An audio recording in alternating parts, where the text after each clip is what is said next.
我相信，岁月能抚平任何伤痛。以公主倔强的性情，即使伤痛可以平复，但是毕竟是奴婢欺骗了她，以至于我永远失信于她。将来的事情谁也无法预测，只好走一步算一步吧。好了，郡王爷想知道的，现在都已经知道了。如果郡王爷没有别的吩咐，奴婢想先回上仪局打点一下。孟凡，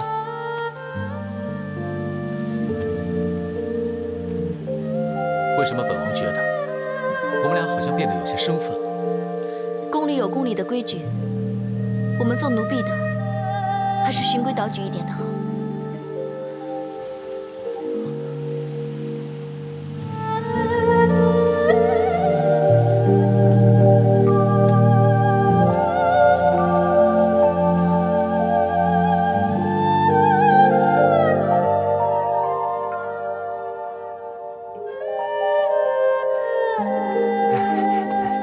参见公主殿下，皇后娘娘驾到。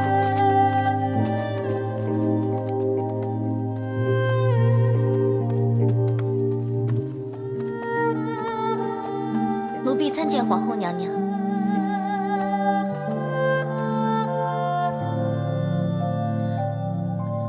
公主，皇后娘娘来看您了。你们都下去吧。是。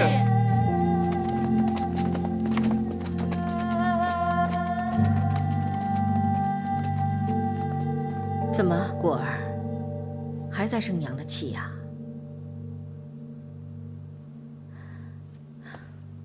来，起来，让娘看看。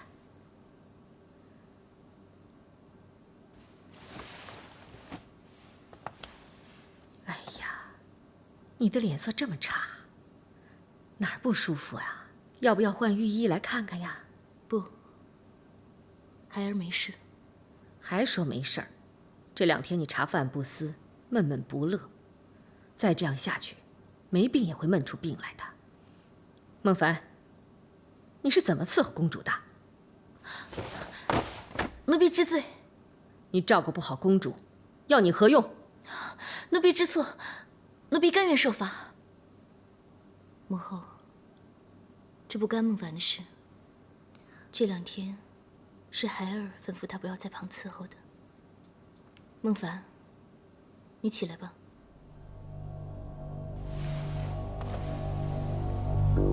哎呀，果儿啊，你到现在还不能体谅娘的难处啊？你怎么不想想，当日樊良引诱你做出这么荒唐的事情来？像这种事情，要是传出去，我大唐皇室颜面何存呐？此等事情要是发生在寻常百姓人家，也是不能轻言善罢的，更何况是在帝王之家。娘也是被逼无奈呀。那个樊良，他熬不住囹圄之苦，在牢中伤病齐发而死，怨得了谁呀？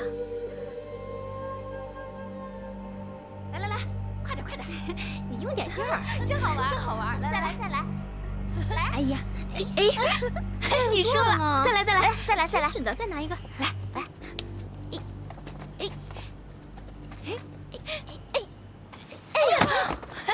你们是不是闲得发慌啊？哦，叩见皇后娘娘。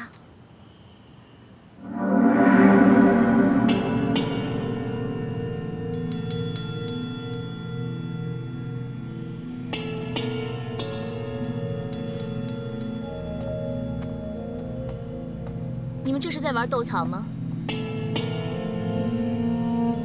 本公主最近心里闷得发慌，正想找些事情来消遣一下。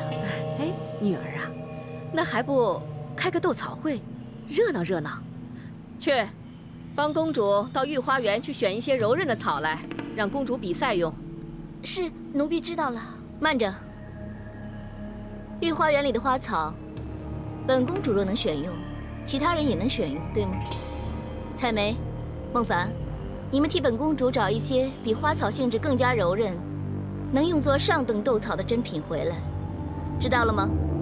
奴婢知道了，去吧。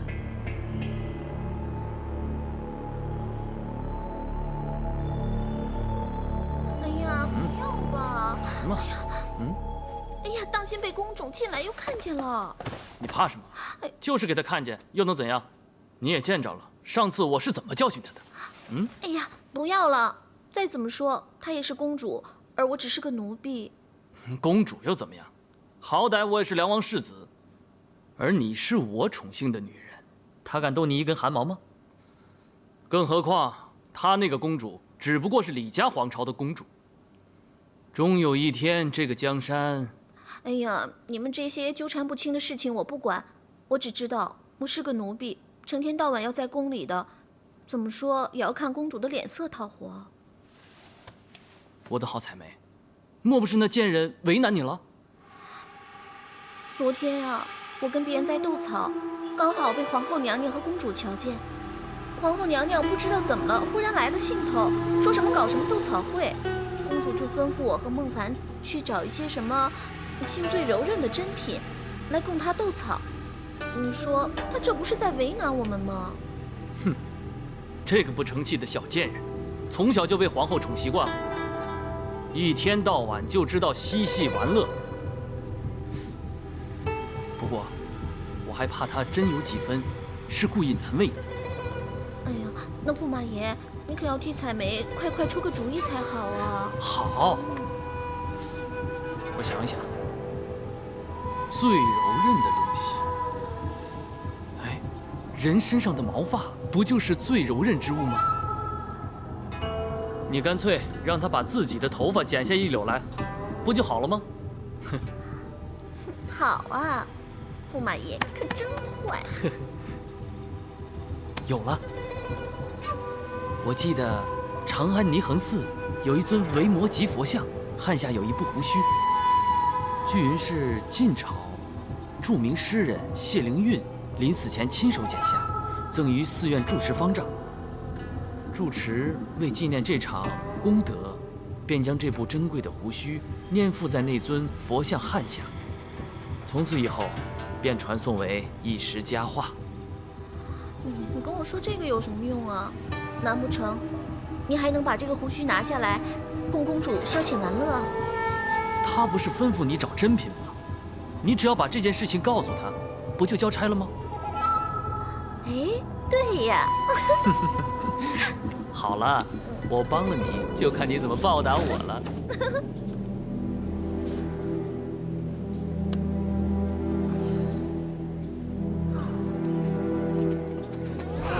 看起来送到公主的礼品实在是太好吃了。就是说，小妇姐，怎么了？今天怎么回来这么早啊？看来服侍太子还真是份好差事哦，怎么都比我们待在上师局的人舒服得多。就是嘛，至少啊，不像我们每天都要被烟熏。对啊，对啊。你们别开玩笑了，谁都知道派到太子府的人都没有什么出息的，尤其日子一久，更会让人不屑一顾呢。大家啊都是宫里头供人使唤的苦命人，在哪儿当差不一样啊，并不分彼此啊。对啊，对啊，大家都是好姐妹嘛。你们都在啊？小凡姐，小凡姐，姐姐，我特意带给你们的。好啊，好啊。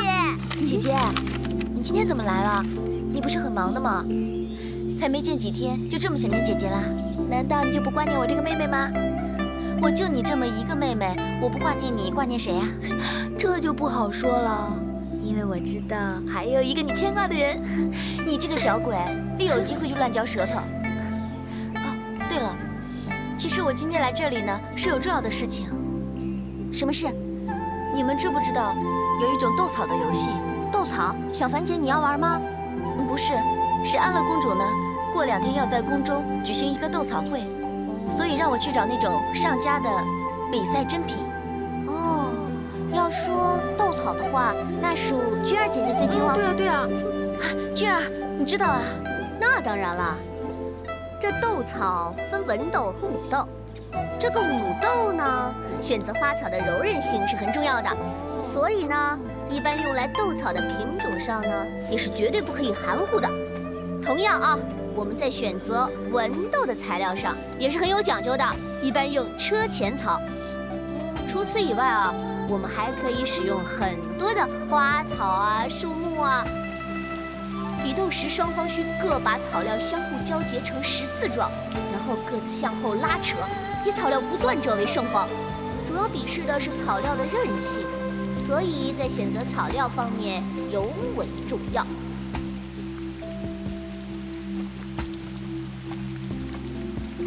姐姐，小福，你还没有睡啊？你还在弄这些草啊？哎呀，这些主子们呢，一有要求，就把我们这些奴才给累死。这些呢，都是奴婢应该做的。对了，小福，姐姐知道你跟君儿之间有些不和，但是呢，其实君儿这个人本性不坏啊，只是有一些势力罢了。这也算是在宫中生存的一种方法。姐姐，我不会跟他计较的。虽然说我跟他是有一点不和，但也不是什么深仇大恨呢。总有一天，我会坐上6举女冠，成为内舍人，就像当日的婉儿娘娘一样。得了得了，你呀，不要老把这个心愿挂在嘴边了。最近在宫里面，实在有太多的事情发生了。姐姐，你在担心什么呢？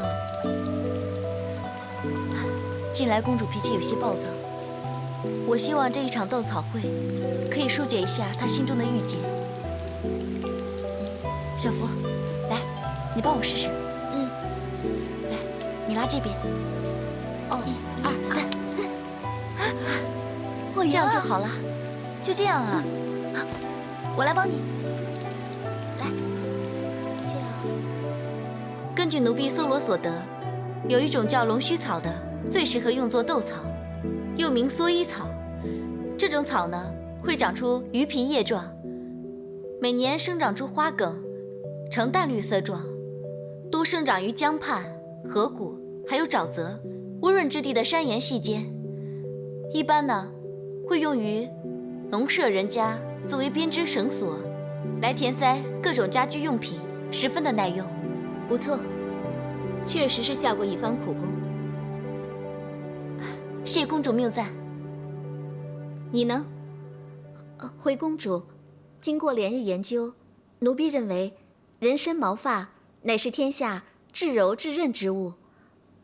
公主可曾听闻，在宁恒寺中供奉了一尊维摩诘佛像汉下，保存着一撮晋朝风流名士谢灵运的胡须。谢灵运，就是那个有名的大诗人吗？只怕就是吧。那这就奇怪了，一撮古人的胡须，竟然长到了佛像的汉下。那是当年谢灵运在临刑被处死之前，亲自割下来赠与寺院住持的。因为谢灵运的胡须曾一度天下闻名，被时人交口称誉。后来谢灵运死后，住持把这撮遗须视同瑰宝，珍而重之地把它粘附在佛像额下。好，那就借它来玩玩吧。公主，这撮胡须既然是古人留下来的遗物，又是宁恒寺历年保存拥有，实在不宜运用。如果贸然借用的话，会有所不敬，请公主三思。这有什么关系？斗草之后，本公主会在宫中修建一座佛寺，打造一尊佛身，然后再把胡须粘上去，这样就不会有什么不敬了吧？可是公主，采梅，这次你做得非常好。这个簪子就赏给你了，谢公主厚爱。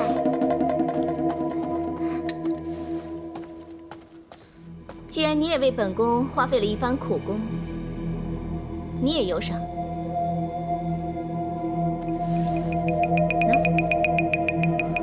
谢公主。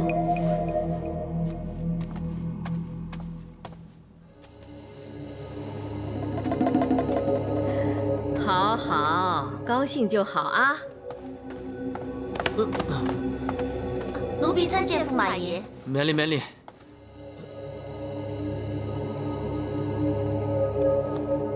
重续叩见皇后娘娘。看你这副样子，是不是又到外面花天酒地去了？你这个驸马爷是怎么当的？啊？本宫这阵子每次来凤阳阁，一次都没看见你陪在公主身边。你是不是已经把她给忘得一干二净了？你有没有半点关心过她呀？啊？你知不知道她最近发生了什么？简直是混账！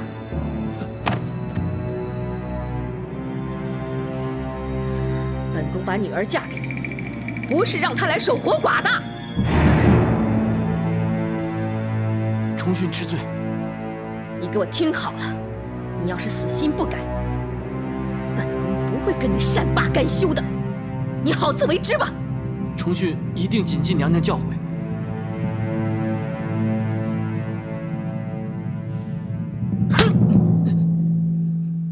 我武三思怎么也没有想到，居然生了你这么个不孝子！你跟公主成亲之后，一直背着她在外面和那些宫女鬼混，把公主冷落在一边。爹，你少给我狡辩！你就是要拈花惹草，那也总该小心一点吧，不能做得太过分了。你再糊涂也该知道，公主那是皇后的掌上明珠啊！爹，我们武士的子孙，难道还怕姓李的看皇后的脸色吗？笨！做大事就得沉得住气，时机未至，那就得忍。等父王把江山做了，那时候你再想怎么样都可以。爹，您放心，孩儿往后自当尽量检点节制，以免有把柄落入他人手中。知道就好。得罪了公主，那就等于得罪了皇后，这对我们父子俩那是十分不利啊。皇后说公主爱听戏，着你安排一场堂会，即挽回公主的欢心。好。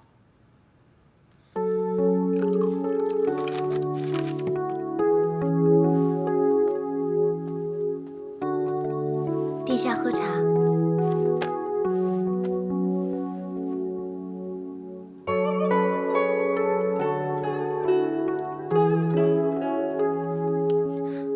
福儿，你今天打扮起来特别的好看。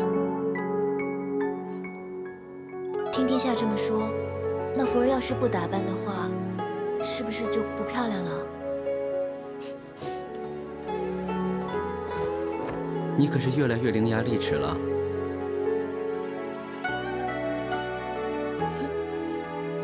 看起来，长得漂亮的女人都不容易对付。太子殿下是绕着弯儿调侃奴婢吗？我怎么敢调侃你？我对你好还来不及呢。殿下又捉弄我了，信不信我以后不理你了？好，好，好，是我不对，是我说错话了，我以后不敢了。我的福儿，你可别不理我。刘御史、张御史等大人求见。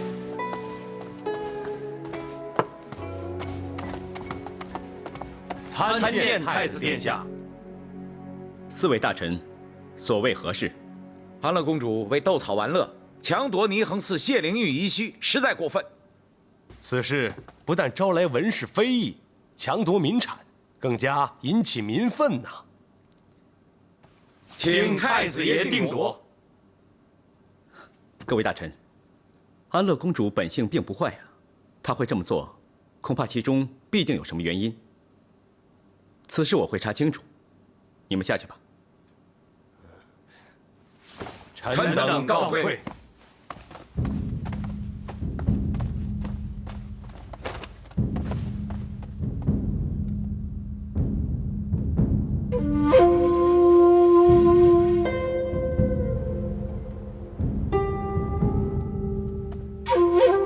叩见太子殿下。免礼。皇兄，你怎么来了？快坐。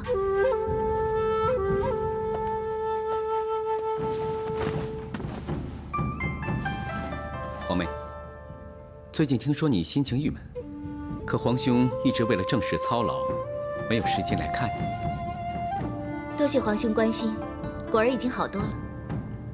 那好，皇妹啊，之前听大臣说，你非得拿霓衡寺谢灵运的遗墟，方能换来一副好心情。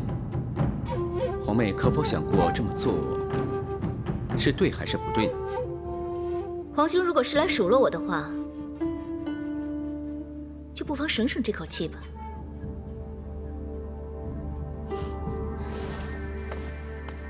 请回吧。你是越来越放肆了啊！你有什么不满，大可以在父皇和母后那儿告我。不过你可别忘了，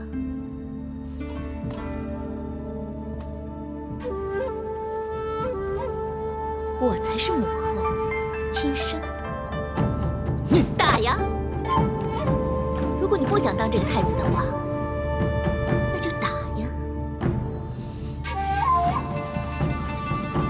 好。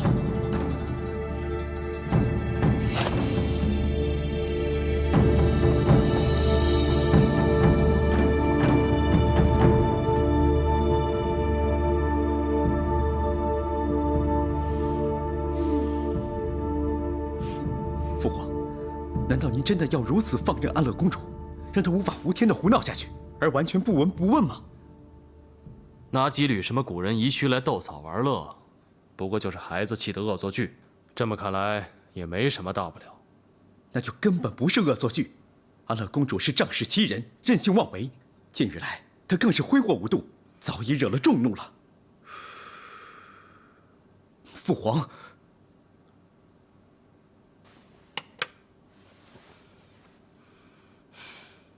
果儿出生于颠沛流离之时，自小没过过什么好日子。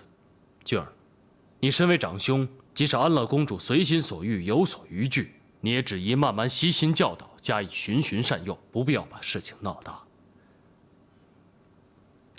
对了，今天晚上驸马为你母后和公主在麟德殿摆下戏曲堂会，你来吧。卿恕儿臣今晚还有要事在身，不能亲往一同助兴。儿臣先行告退。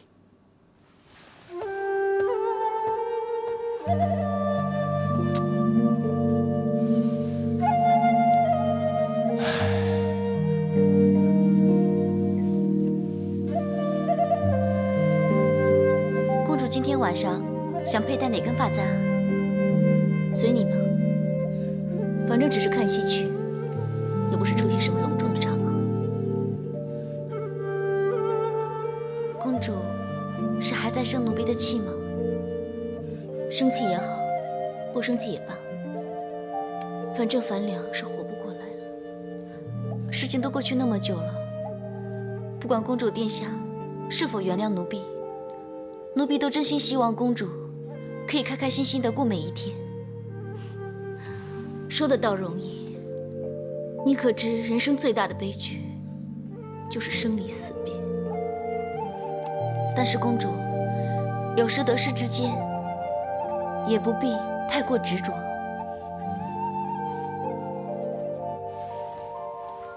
孟凡，我有一件事情想让你去替我办了。公主殿下，是什么事情但说无妨，只要孟凡办得到的，一定尽心去办。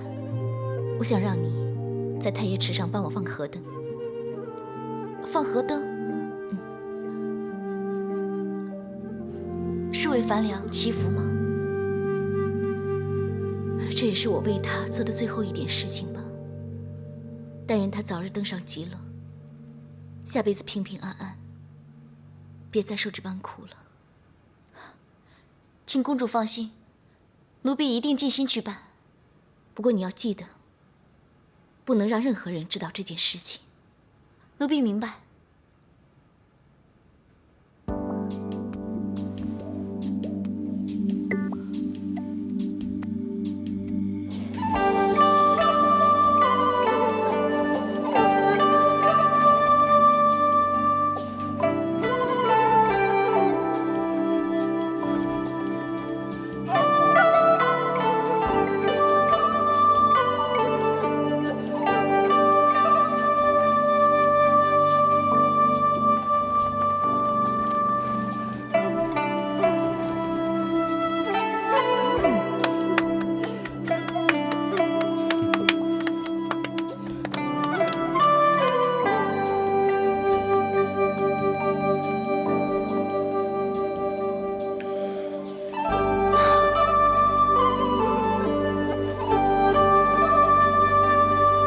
先行告退。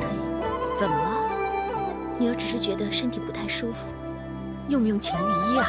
母后不用担心，我儿回去休息一下便没事。当心点啊！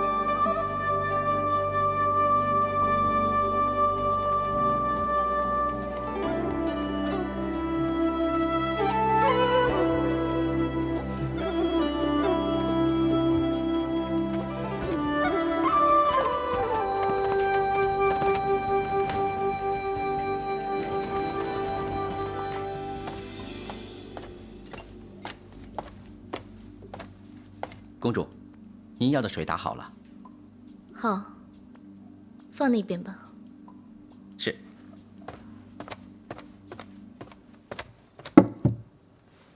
本公主累了，想休息一下，你们都下去吧。是。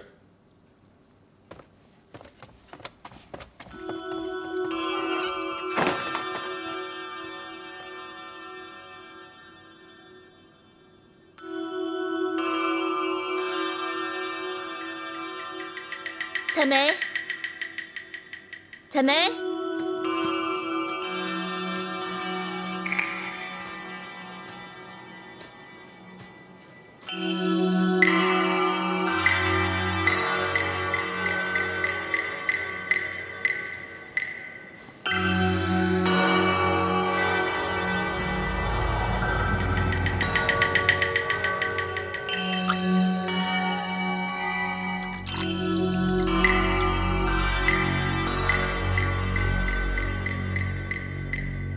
公主，翻了。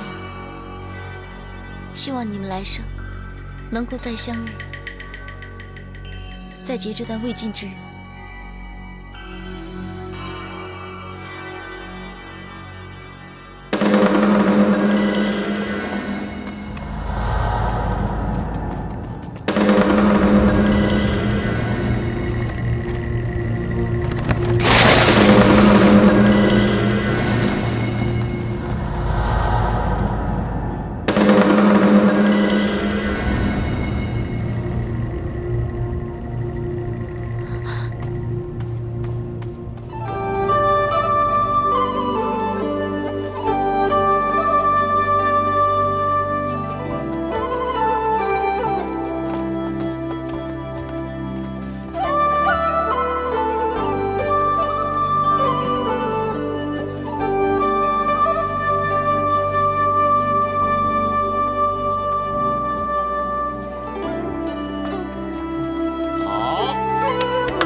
什么事啊？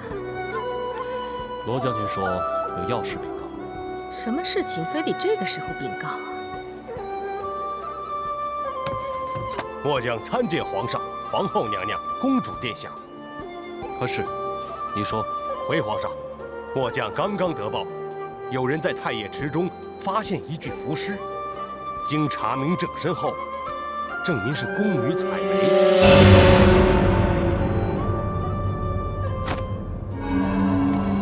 哎呀，行了行了，别演了，先下去吧。采梅是谁？啊，回父皇，采梅是服侍我的宫女。那抓到凶手了吗？没有，末将得报之后，曾马上命人在池中四下搜索蛛丝马迹，结果只发现了这一方香巾，这会不会是采梅身上之物？这不是赠给孟凡的手帕吗？如此说来，这孟凡多半是凶手。皇上，末将这就将他抓捕归案。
究竟因何要下手杀害采梅？不是我杀的，奴婢没有杀人，奴婢是冤枉的。混账！人证物证俱在，你还敢抵赖？什么人证物证？你们不能冤枉好人，不能屈打成招。哼！瞧你这般嘴硬，那就别怪本将军无情了。我倒要看看你这身皮肉，可比得上你的嘴巴硬。给我打！是。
好了，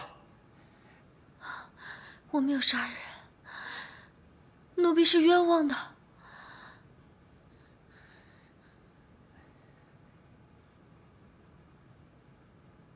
奴婢没有杀人。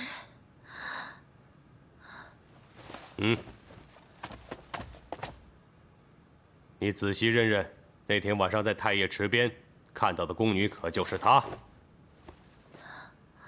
是不是她？让我想想。有什么好想的？让你认真看清楚。是。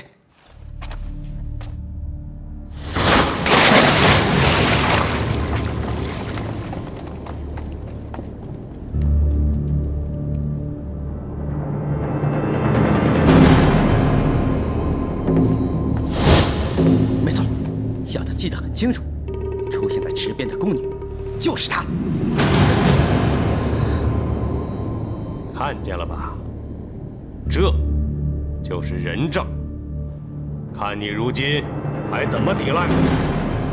奴婢是冤枉的，奴婢没有杀人。奴婢那天晚上是去过太液池，奴婢只是去放河灯，奴婢根本没有杀人。放河灯？你编的谎话骗得了谁？河灯哪里不好放？偏偏有那么巧，在发现尸体那边放河灯。我看你是不见棺材不落泪呀！给我狠狠的打！是。奴婢是冤枉的，是冤枉的，我是。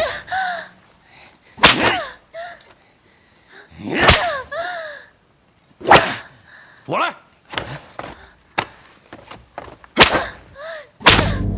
招不招？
有按照我说的去做吗？回禀公主，所有用来炖汤的鸳鸯都是雄性的，雌性的鸳鸯已经按照公主的吩咐放回池塘里。好，放这边吧。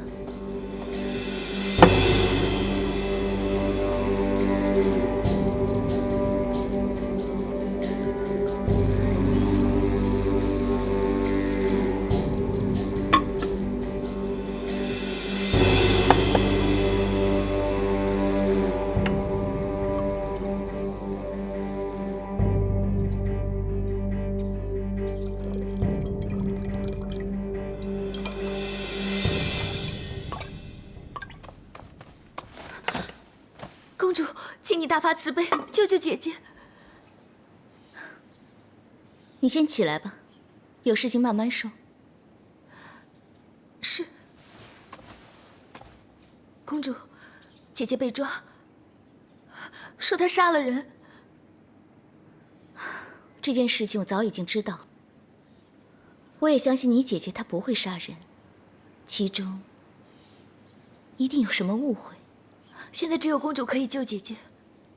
姐姐真的很无辜，上次说她谋害梁王，所以被关进了天牢。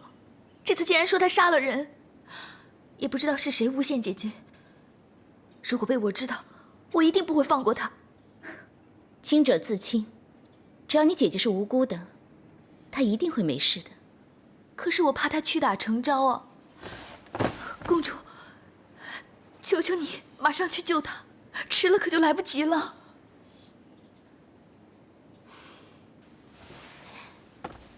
起来。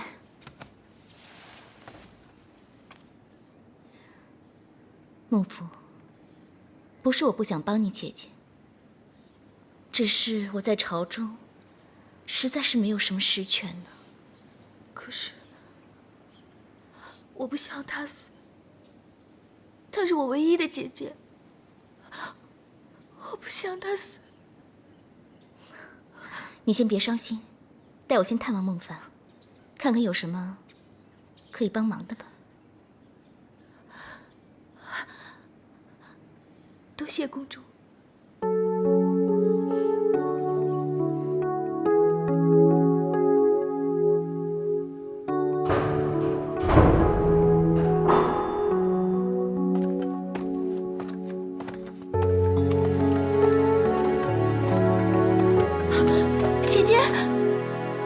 姐姐，小福，妹妹，姐姐，妹妹，你不要担心，姐姐一定可以离开这里的。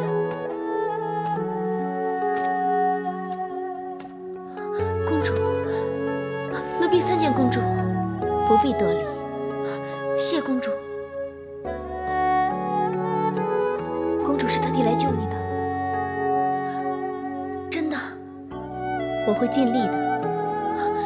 多谢公主厚爱，奴婢没齿难忘。姐姐，他们打你了呀？你不用担心，相信很快就可以水落石出了。我一定可以平安出去的。公主知道你被人抓，特地命人熬了这个汤，叫我送来给你喝。喝吧，这里面也不会有多少好吃的给你，况且你还受着酷刑。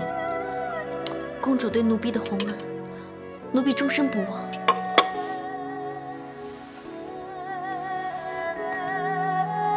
姐。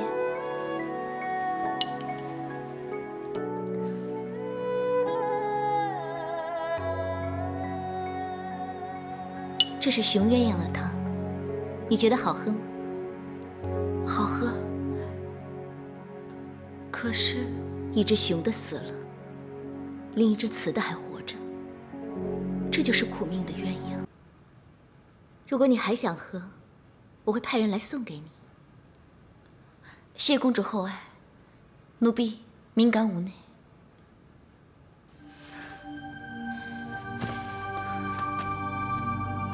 这种折磨人的地方，有很多无辜的人最后是被冤死的。无论你受到什么痛苦，都一定要谨记着，我们在等着你出来。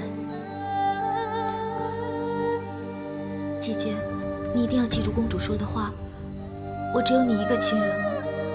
如果连你也走的话，我就一个人孤苦伶仃了。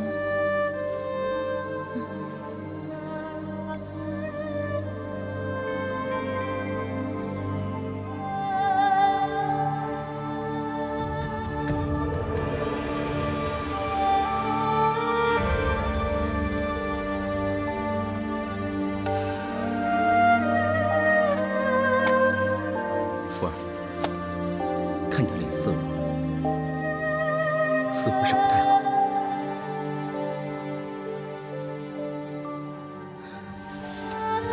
太子殿下，求你救救我姐姐！福儿，快起来！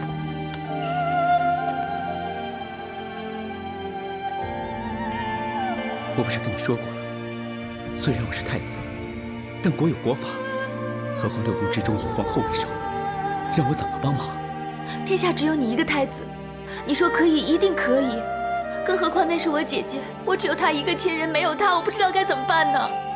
不是我不帮，当真我插手去救，反而会害了你姐姐，你明白吗？我跟皇后一向不和，倘若我真的插手其中，到时候皇后一定会趁机大做文章，说我以权谋私。那个时候，你姐姐会成为我的替罪羊的。殿下，你还有没有其他的办法可以救我姐姐呢？只要可以救她，就算要我的命都可以。福儿，我不许你乱说。你还是先别着急了。你叫我怎么能不着急呢？姐姐还在狱里面，要熬多久都还不知道，你叫我如何不急呢？福儿，反正现在父皇还没有判刑，再给我一点时间，我一定会替你想办法啊！谢谢太子殿下。皇上，经刑部审理，宫女孟凡已将杀人一案如实招认，请皇上发落。交由刑部按律处罚。遵旨。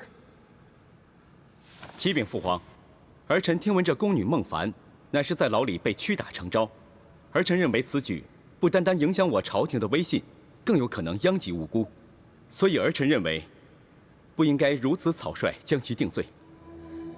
这次罗大人会同刑部处理此案，是本宫的意思。太子，你是否认为本宫处事太过草率？母后罚一人，则千人恐；滥一罪，则百夫愁。朝廷、万民都在看着我们呢。有道是治乱世用重典。太子，我试问一句：如果你杀了人，我不给你苦头吃，你会招认吗？回母后，国法乃是写在我大唐永徽律书里，而不是写在一个狱卒的皮鞭上。倘若真如母后所言，人证物证确凿，罪犯自然是无从辩解。可今日这孟凡乃是被动用大刑才会屈打成招。敢问母后，这冤案当中岂没有草菅人命，没有滥杀无辜吗？皇上，皇上，臣妾有个建议，想要说说看，好吗？好，快说。既然殿下对审理案件有异议，那不如另外派人重新审理吧。这样一来可以彰显皇后娘娘的公正严明，二来可以释除殿下的隐忧，可谓一举两得。好，这个办法甚好。不知皇后你意下如何呀？一切听皇上的。太子呢？儿臣并无异议。既然皆无异议，那就这么决定。昭容，你心目中可有这个人选？临淄郡王处事公正，人尽皆知，所以臣妾想要推荐他处理此案。娘娘抬举，隆基何德何能，恐怕有负厚望。王爷不必谦让，王爷的聪明才智不容置疑，再加上又是皇上的侄儿，值得信任，也和刑部犯人孟凡毫无牵连，不会偏袒任何一方，所以绝对是个最佳人选。隆基，你就不要再推辞了。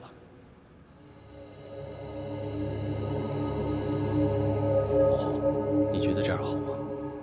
好啊。那就这么决定。隆基，臣在。朕命你立刻查明此事，缉拿真凶，以正国法。臣领旨。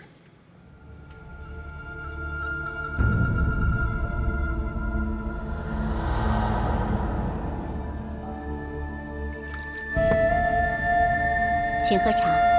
谢谢，娘娘不必客气。我这次专程拜访，是为了答谢娘娘。如果不是娘娘，我也不能为孟凡雪冤。郡王爷客气了，救人一命胜造7级浮屠。上次郡王爷说孟凡含冤待白，苦无机会救他。这次本宫有机会助郡王爷一臂之力，自然是当仁不让。我先代孟凡答谢娘娘的救命之恩。区区小事，何足挂齿。娘娘有所不知，我上次也是因为苦无良策，逼于无奈，才找到了娘娘。虽然知道以娘娘的身份，要娘娘介入此事，未必合适，但无论如何，这次给娘娘添麻烦了。此言差矣。郡王爷不但没有给本宫添麻烦，还让本宫觉得郡王爷是如此敬重本宫。以后有机会需要用到本宫的地方，请随时告知，本宫定鼎力相助。谢谢娘娘。后宫之中，隆基不便久留，就先行告退了。好，郡王爷请。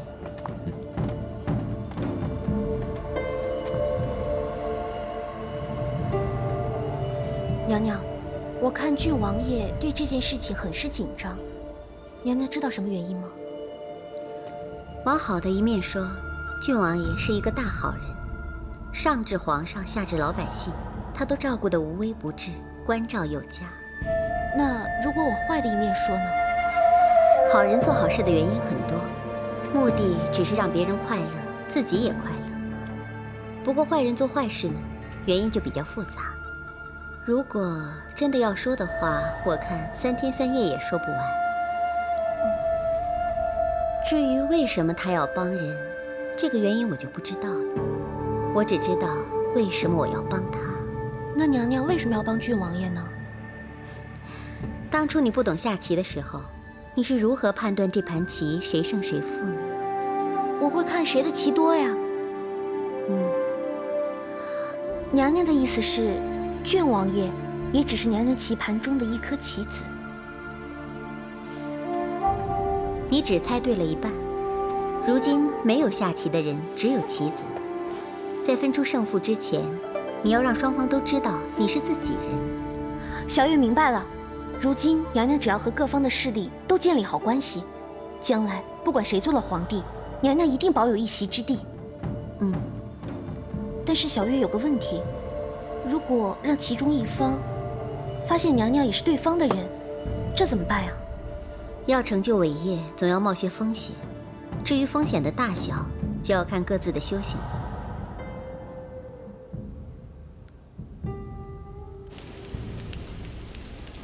奴婢也不清楚，只知道采梅经常在背后说孟凡的坏话。小人平时很少跟采梅和孟凡接触，不过有一次采梅得到公主的什么奖赐，在大家面前炫耀。这事儿我知道，采梅跟大家说公主宠幸她，还暗示孟凡已经失宠。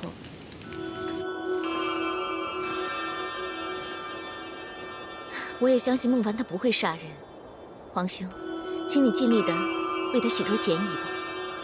公主，请你放心吧，我奉旨找寻真凶归案。如果孟凡是无辜的，我可以保证，他一定可以安然归来。有皇兄的这句保证，果儿也就放心了。那以你所知，假设孟凡真是被陷害，你觉得谁的嫌疑最大？跟孟凡素有积怨的就只有采梅了。如今采梅已死，果儿一时之间也想不出谁可疑。那你知道采梅和孟凡最近到底发生了什么事吗？可能是因为我吧，因为采梅还没来的时候，所有人都知道，我最疼的是孟凡。这么说，你是怀疑他们两人因为争宠，所以才导致不和？这是正常推断，一切真相还需皇兄来揭晓。我只希望孟凡他是无辜的。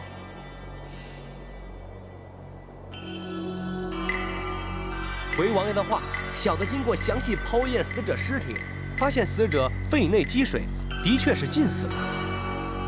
死者有没有外伤？有，在鼻部和颈下都有擦伤和紫电。何解？因为小人发现死者死前有挣扎。还有没有别的发现？对了，死者衣服有撕破，其他小人便没有任何发现。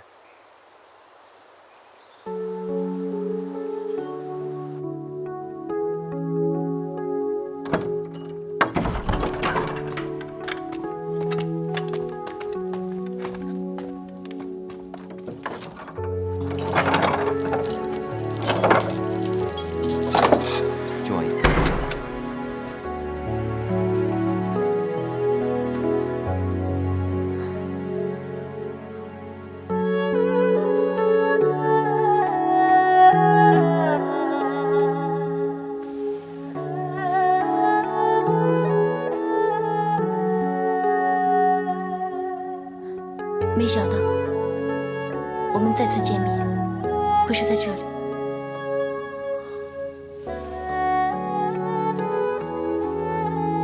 这样，我走了以后，你留着用吧。郡王爷的好意，奴婢心领了。为了郡王爷，奴婢也不能接受郡王爷的药。你说的对，我的确是要避嫌。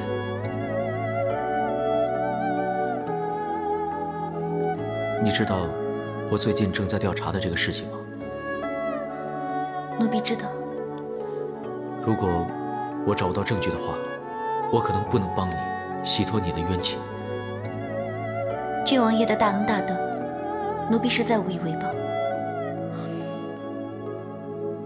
有人说，采梅被发现的那天晚上，他们看到了你偷偷跑开的样子。是。那天晚上，公主让我去太液池放河灯，是为了拜祭樊良。她千叮咛万嘱咐，让奴婢不要被人发现。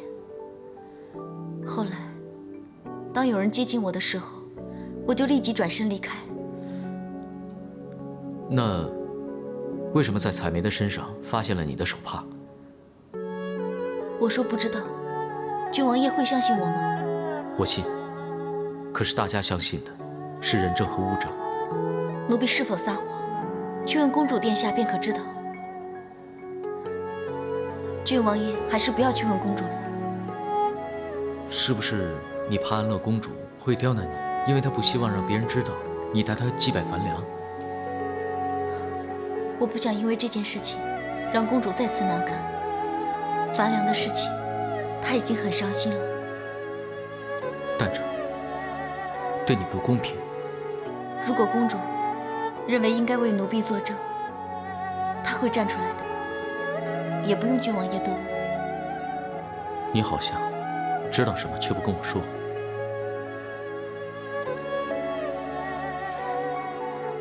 你还是不会放弃的，对吗？奴婢像是轻易放弃的人吗？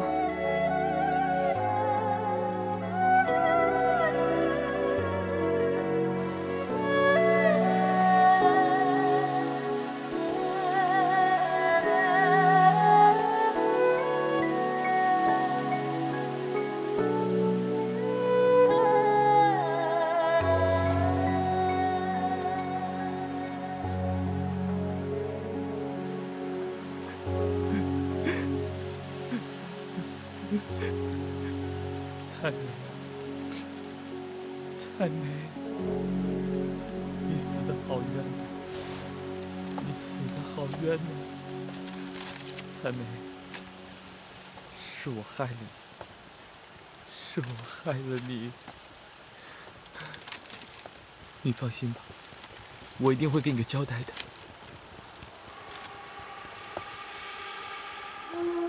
驸马，郡王，彩梅不过是一个普通下人，驸马这样实在令人不解。莫非？其实，彩梅不是普通的宫女。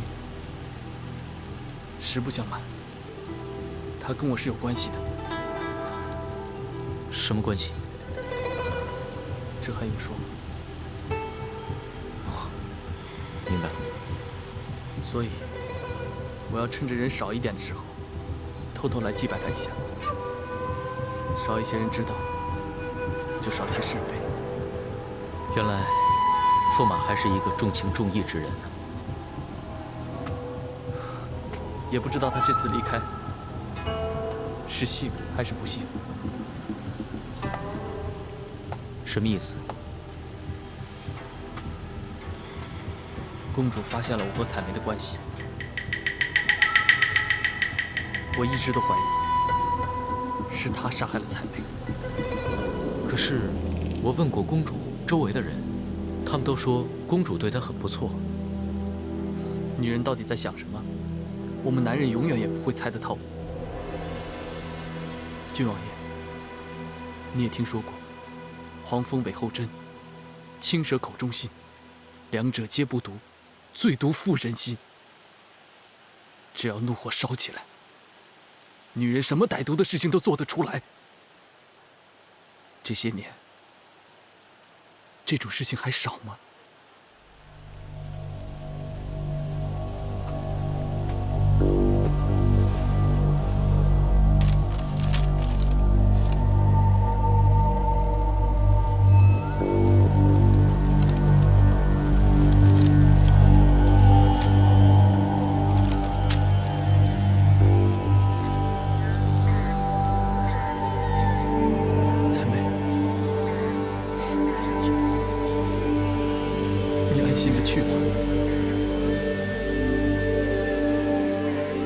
给你个交代的。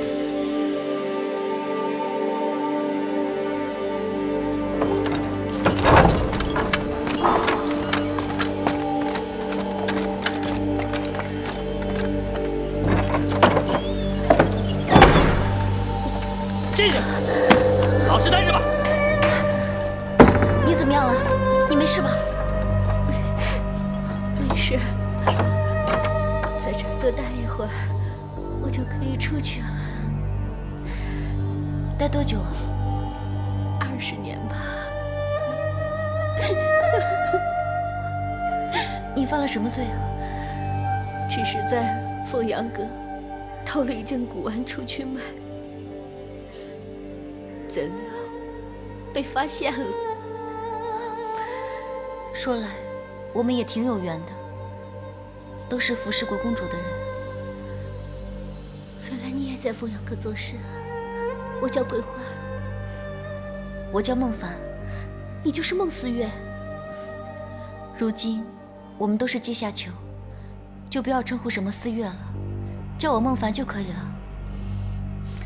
你的事我也有所耳闻。那天我就心里觉得奇怪，当时我明明看见彩梅被公主叫进房间去。 怎么又会死在太液池中呢？那天，公主在看歌舞，她还派我去。是啊，是啊，那天晚上，我明明看见公主叫彩梅，彩梅应着进了公主的房间。不会是我看见彩梅的魂魄了吧？到现在我想起来都很怕。那天。 你去偷东西，会不会因为太紧张，所以看错了？不可能。如果换做别人，我也许可能会看错。但彩梅那个贱人嘛，我怎么可能看错？你跟他有过节？他这个人特爱仗势欺人，你不应该不知道。公主，彩梅，太液池放何德？活该！你杀他，那是在为民除害。来人呐！我要见公主！来人呐！我要见公主！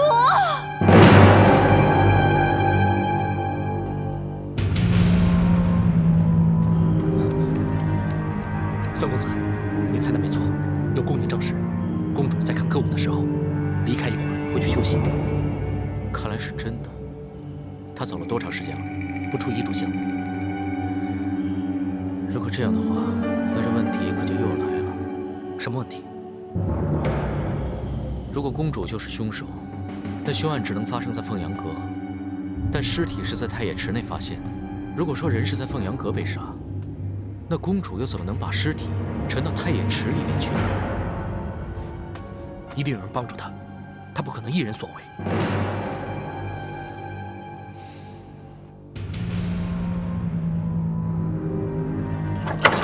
公主，请。干什么？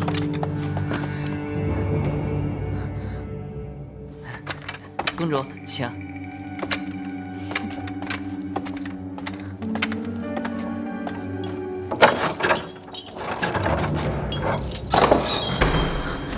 孟凡，别冲动。罪婢参见公主。你出来，跟我走。快点！快点，走！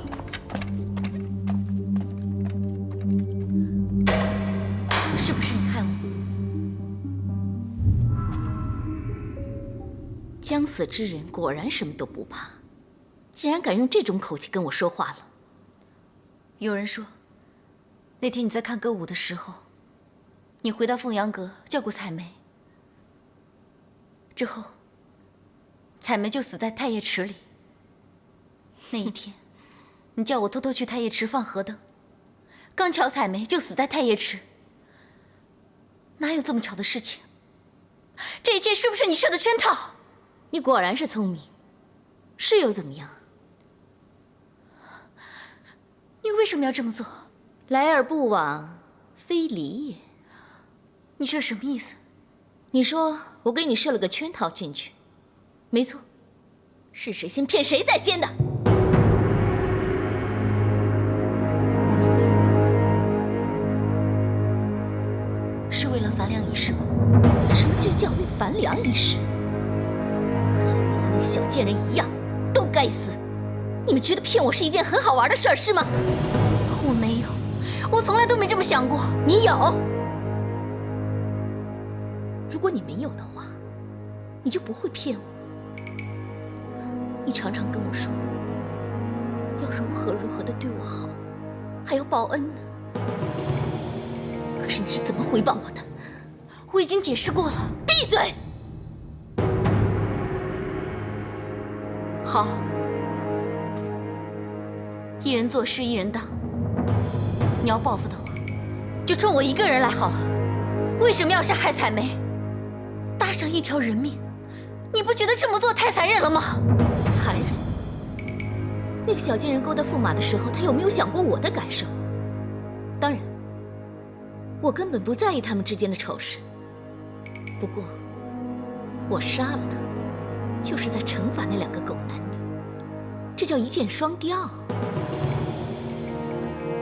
原来公主殿下早就知道他们的事。我知道，可他也知道，我明明见不得有情人一双双一对对，可他就是在我面前。我要你们死，就像拆散鸳鸯。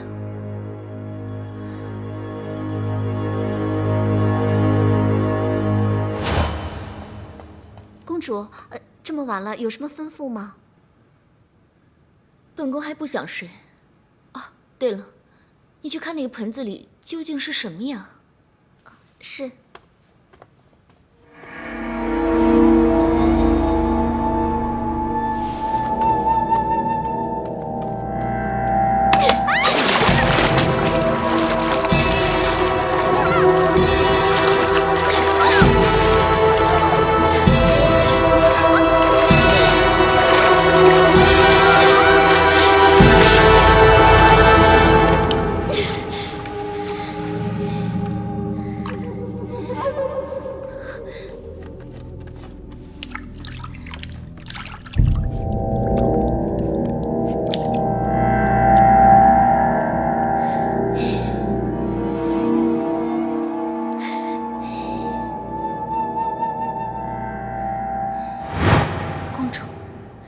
为什么要这么做？采梅罪不至死啊！你有资格说这样的废话吗？要不是你，如今的我会落得形单影只，孤单一个人吗？对不起，公主，回头是岸。回头是岸，哪里是岸？我已经看不到了。岸上还有什么人在等我吗？我为什么要回头？是为了救你吗？你后悔了？可惜，太迟了。如果我死了，你可以过得开心，忘记以前的不快。我可以死，我愿意去死。你当然要死。我这辈子就是被你给毁了，而且你会不得好死。公主，不要这样好吗？我看到你这个样子，我很难过。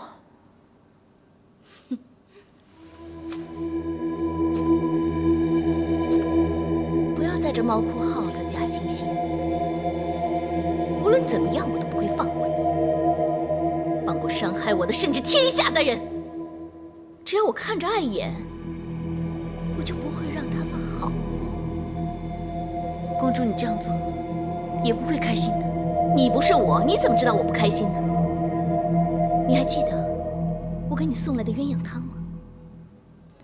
我看着他们的伴侣一只一只的死去，而另一只却要孤孤单单的留在这个世上，我就开心。不要这样，公主，孟凡，求你不要再错下去了。一切都是我不好，有什么错都来惩罚我好了，不要惩罚别人。你这样做，就等于在惩罚你自己。你已经给我最大的惩罚了，还有什么可以惩罚我？不会有了，不会有了！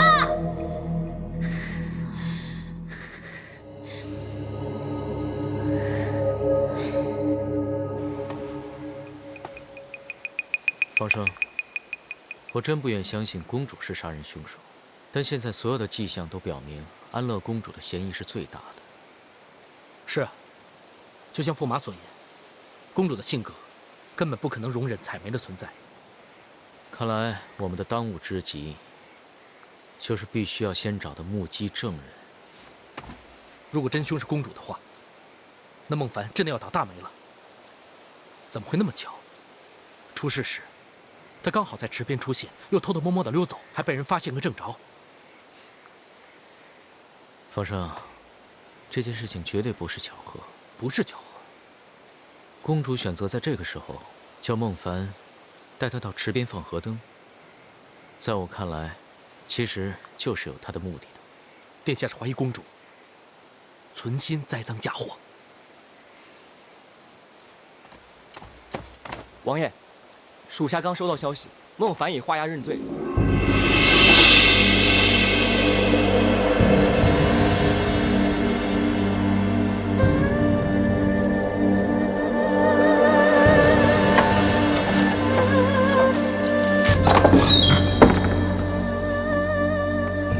罪必参见郡王爷。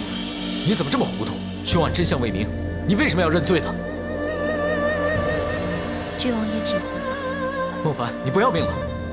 这究竟是为什么？这其中到底发生了什么事了？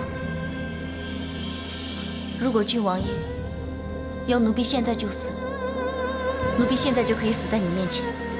郡王爷还是请回吧，他现在是什么也不会说的。孟凡，你听我说，无论发生什么，你都要给我记住，你在这个世上还有一个妹妹，你答应过要照顾她一生一世的。你带我好好的照顾她，如果有什么事，我唯你是问。罪婢知道，罪婢恭送郡王爷。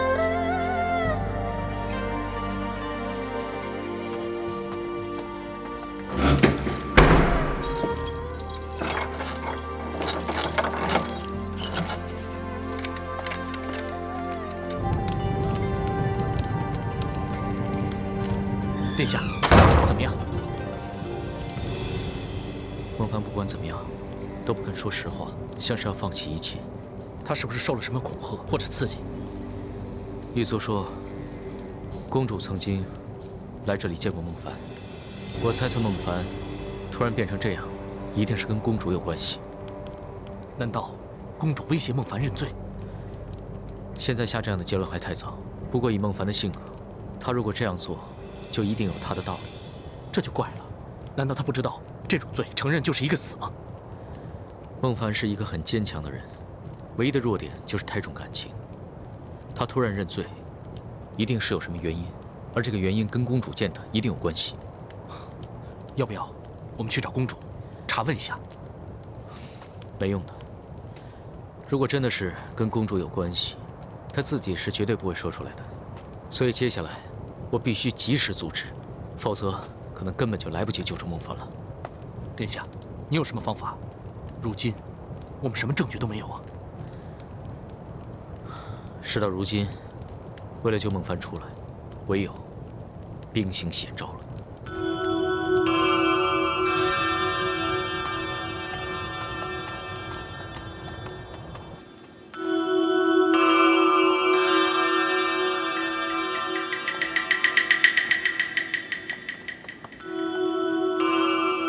公主好巧啊，居然在这里见到了你。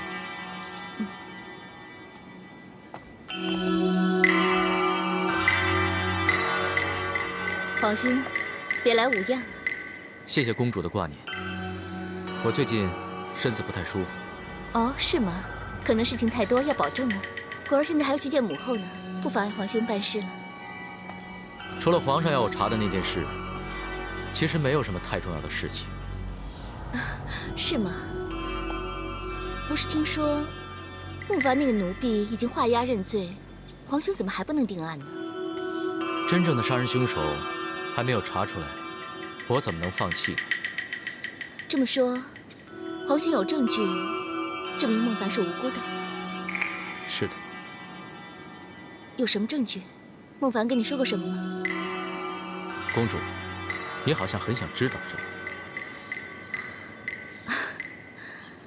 我只是想不到，其中还有这么多的内情。当然，我也不希望孟凡就是真凶。那公主可以放心了，真正的杀人凶手，我很快就要查出来了。真凶是谁？你。我怎么可能？你别乱说话。公主，你误会我的意思了，我还没有说完。我想说，你应该很想知道。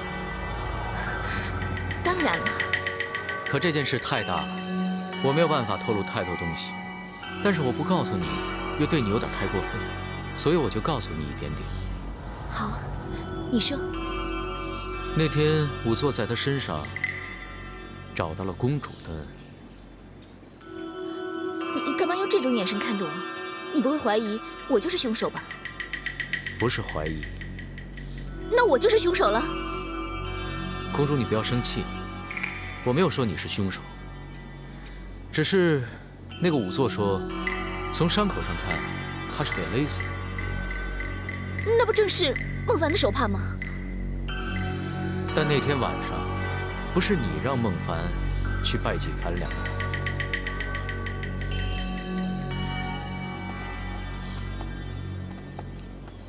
发生什么事了？没有什么重要的事，一些小事而已。臣现在有重要的事情，先告退了。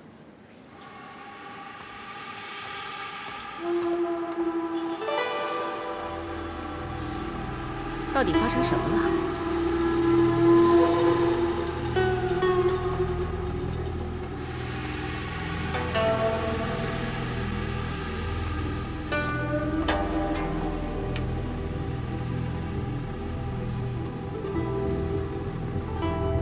刚才你在说什么？他说我才是凶手。他为什么这么说你啊？看来他查获了什么证据。这么说，难道真是你杀的？没错，人是我亲手杀的。你为什么要杀人呢？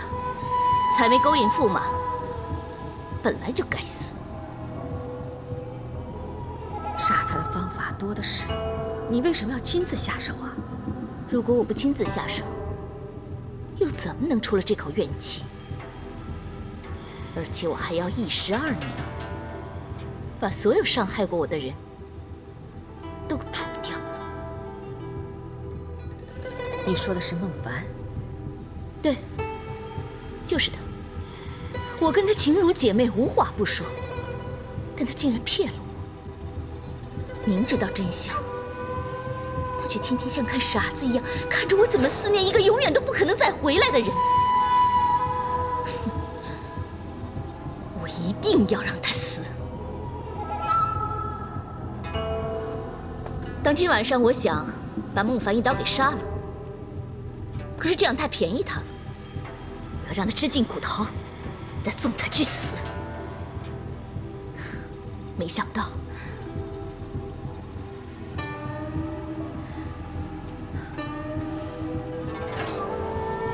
女儿，做大事的人一定要果断，遇事要冷静沉着。现在正是你学习的好机会呀！我对自己说，以后谁要是再敢伤害我，我一定不会让他有好下场。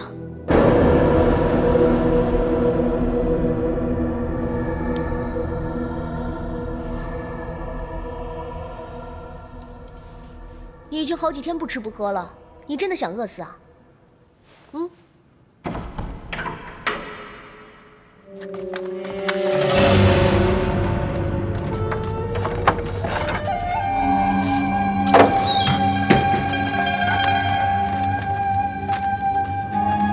这就赏给你的。敢问差大哥，这是哪位大人送的？问这么多干嘛？你赶紧喝。桂花，不要喝，我不胜酒量，还是请差大哥喝吧。嗯。不要，不要！我喝吧。不要！给我喝！喝！不要！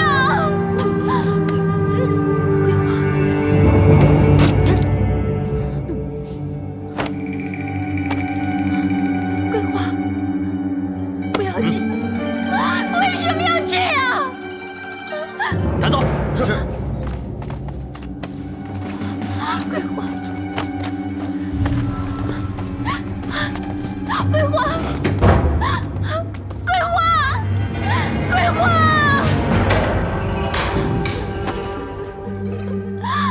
公主，你好狠心呐！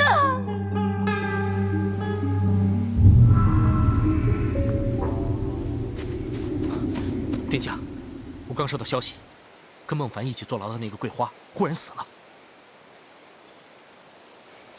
知道为什么吗？不知道。不过属下觉得一定跟孟凡的事情有关。看来安乐公主有可能是被我给激怒了，她怕夜长梦多，要大开杀戒。跟我来。嗯。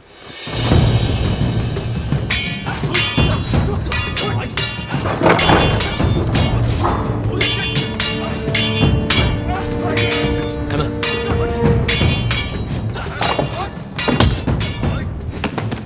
孟凡，这里很危险，你现在得马上跟我走。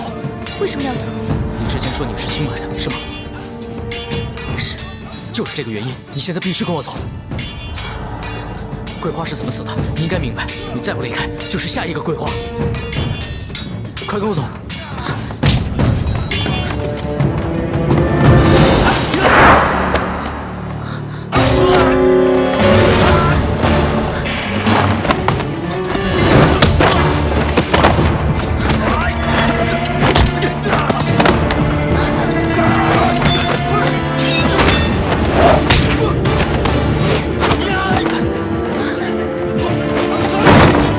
君王爷，你先走吧，不要管我了。别着急，我会帮你的。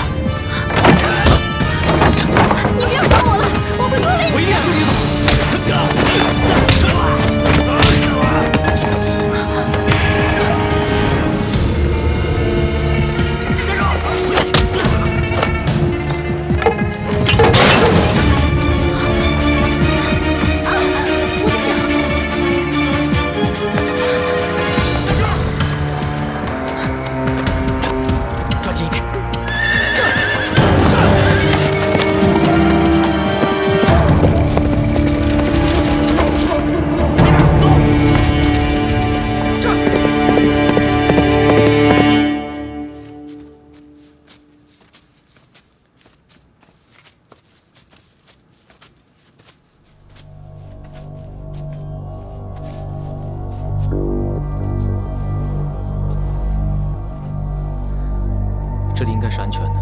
我们先在这里躲一躲。你的脚没什么大碍吧？让我看看。有劳郡王爷费心，奴婢没事了。趁他们现在还没有追来，郡王爷你先跑吧。我不知道到底发生了什么事，但是不管怎么样，你也用不着放弃自己的性命了。到底发生了什么事？是和公主有关系吗？